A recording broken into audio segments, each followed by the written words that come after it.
wasn't kidding when I said that the next episode would be something different, because today we are going to be looking at the very first Monster High doll on the channel. Now, some of you might not know this, but whenever I first started my doll collecting journey in 2017, I was actually collecting a lot of doll brands before I ultimately decided to just completely focus my collection onto Barbie.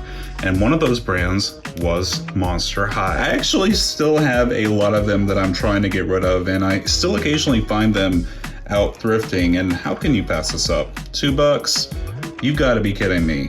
So I still pick them up occasionally whenever I'm thrift shopping, because I know that I have a lot of friends that love these dolls. The Monster High collection is also made by Mattel, who makes Barbie, and they came out whenever I was like, I think I was 10 years old when Monster High was first released. So I was kind of in the age bracket. I mean, of course not the right gender demographic, but I was in the age bracket of kids at the time who would have collected these. And I definitely would have collected them as a kid if I was given the opportunity, because Monster High is honestly a really cool doll line. And I know that to a lot of you that might be ironic for me to say, because they definitely don't fit in with the fashion doll aesthetic that I have been selling on the channel. But honestly, the Monster High dolls are really, really cool. The main thing that I love about Monster High is that they have the stylized proportions that I usually hate, but they don't use that as an excuse to be lazy with their character design. Like, even in Generation 1 of Monster High, most of the main characters had their own unique face sculpts. Some dolls had unique body types, like they were doing body diversity before even Barbie was, honestly. And speaking of things that went over to Barbie, the frightfully tall Monster High dolls were the first Mattel dolls ever to have the made-to-move articulation, which Mattel eventually adapted into Barbie. So we have Monster High to thank for made-to-move, if you really think about it. Like this doll, which I think is based off of the Wicked Witch of the West, she has the taller big sister Monster High body, whereas most of them have this original size one. And look at the height difference. That kind of stuff is so cool to me. And I know that to some collectors, they don't really care about all of the body and face sculpt diversity. All they care about is that the doll is wearing a million different layers of clothing and different textiles. But this is really valuable to me, because look at this doll. This ice themed doll has like a faceted body. That is so awesome and so expensive to make. Mattel put a lot of money into this doll line. I've said this before, but I'm gonna say it again because some of y'all just don't listen to me. But think about it for a minute. Isn't it easier to sew new clothes for your dolls than it is to sculpt an entirely new base doll from scratch? That's why doll lines like Monster High and Barbie are so valuable to me, because I don't want all my dolls to look like recolored Smurfettes. And that's not just like an exclusively MGA thing. It feels really cheap to me whenever I see a doll line and all the dolls look like the same character with a new coat of paint. But you definitely don't get that with Monster High. And I chose to look at Lagooña Blue today, because in Generation 3 of Monster High, they made a lot of changes. And one of those changes was to give some of the characters concrete ethnicities.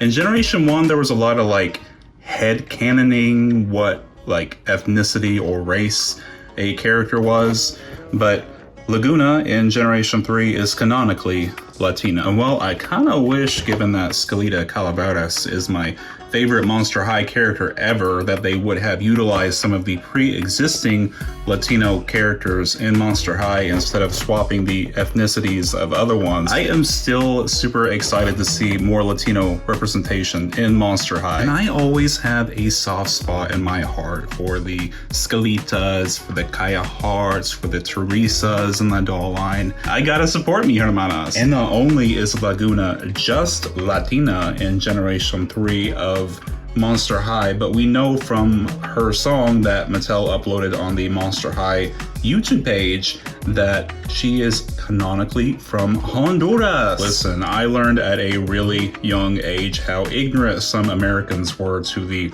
geography of the world outside of the United States. Because even thinking back to my early days in school, I remember whenever my parents drove me to school, the other kids would hear them speaking Spanish, and they always asked me if I was Mexican, and I had to explain to them that there are other Latin American countries that exist other than Mexico. And I quickly learned that a lot of Americans don't even know that Honduras exists, so I'm really happy that my country is getting some representation for once. One change that I don't exactly agree with is that in Generation 3, they gave Lagooña pink skin. As you can see, they gave Lagooña blue pink skin, and their excuse was, oh, the kids in the testing room wanted her to be pink instead of blue. And I'm like, by that logic, then why is Frankie still blue? Why is Ghoulia green? Like, why not make them all pink and purple if you're really gonna go by just what kids say? Like, we know from concept art that Lagooña was changed from blue to pink pretty late on into development of the 3rd generation, so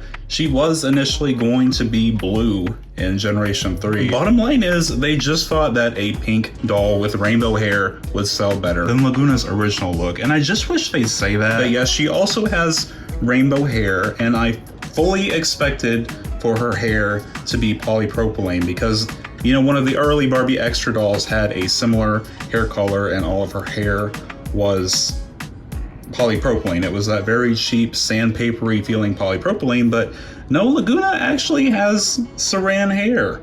Monster High, I guess, has been forcing Mattel to invest more into better quality fantasy hair color fibers. And I'm very happy that the screenings on the dolls, at least right now, they're not the UV resin. Not on the dolls. We will talk about the pets in a minute. But the dolls have very clean facial screenings. I don't know exactly who is painting the faces on the 3rd generation of Monster High dolls. If any of you know, I would appreciate the information.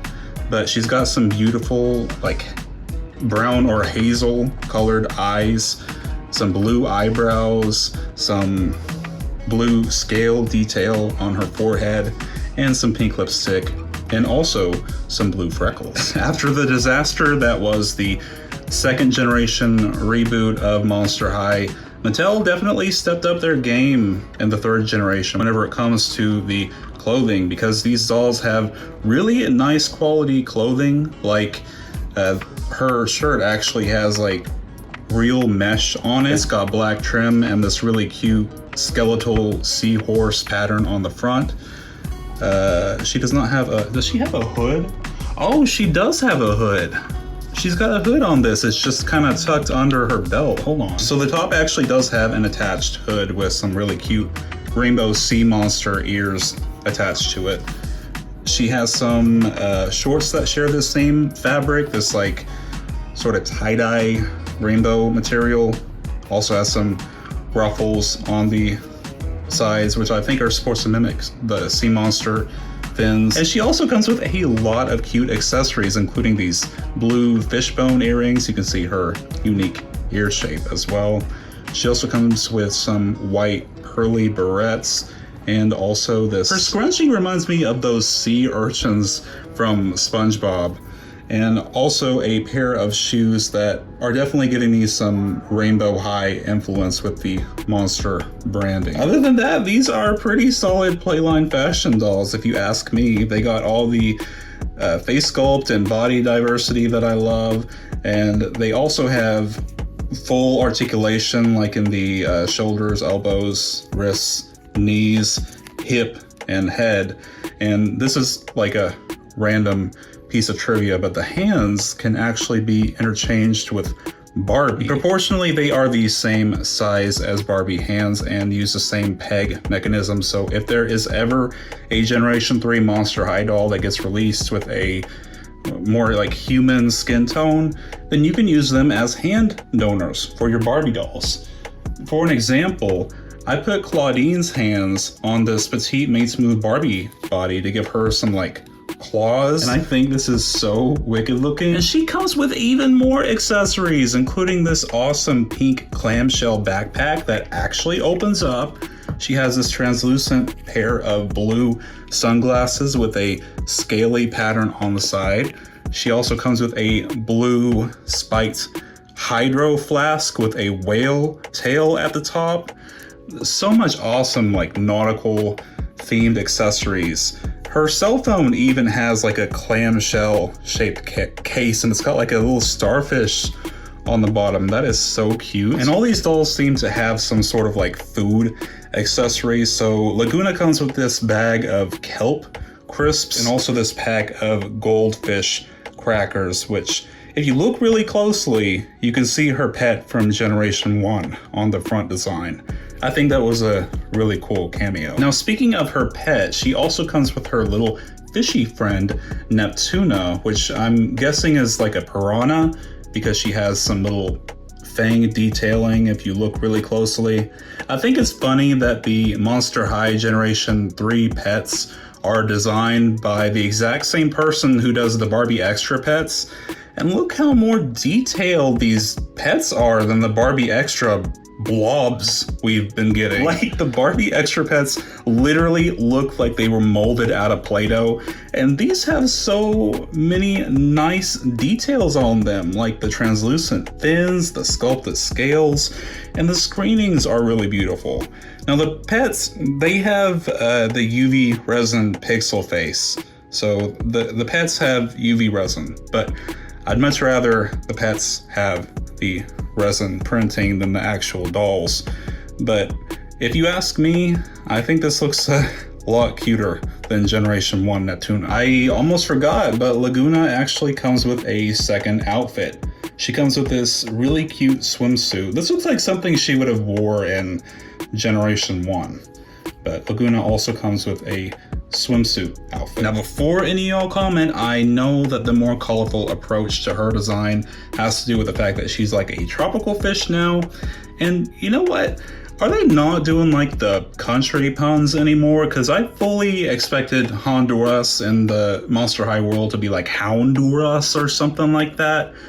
Anyway, I'm just worried that now that Monster High has a lot more Latino representation, that we might not see the Latino characters from Generation 1 make an appearance. But I hope that's not the case, because I'd really like to see Escalita in the 3rd generation eventually. So what do you all think of the 3rd generation of Monster High dolls? I'm probably not going to be reviewing any more of them unless they actually do make my favorite character into a 3rd generation doll. But I definitely love the direction that Mattel went with this reboot. It's fresh and it's new for this new generation while still being really high quality, so collectors can definitely get behind it as long as they can accept this as a completely new canon than the original.